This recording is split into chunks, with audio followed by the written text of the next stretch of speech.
Growing up, I was really blessed to be raised in a Christian family. My parents modelled a strong, normal, natural relationship with God.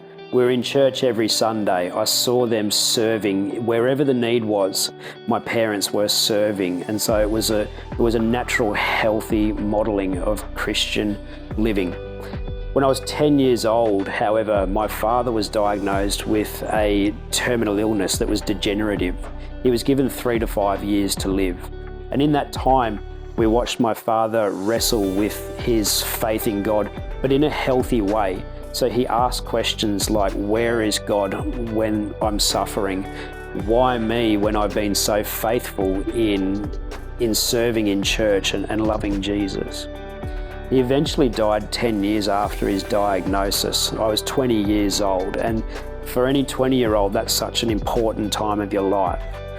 I had good mates, I had bad mates, and so I could have gone in any real direction down life's course.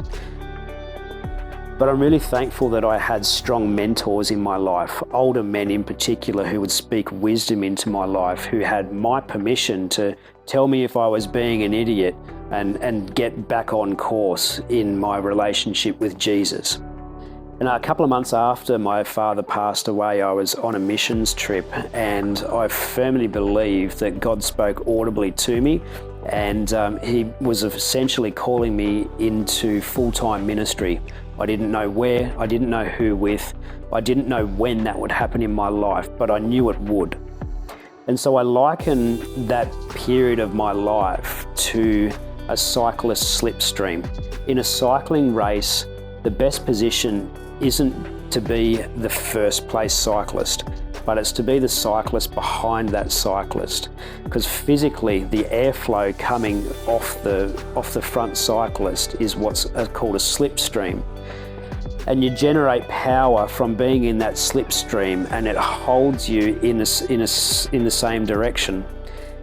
And so I find that my faith in God has been like that. It's felt natural. There's a freedom in being in that slipstream. And yes, it requires pedaling still. Yes, it requires a little bit of direction. But I liken it to the fact that if I follow God and I stay in his slipstream, then life will be good. Not easy, but good. And so I've found that that's been my story from that point on. As I've followed God, it has been so good.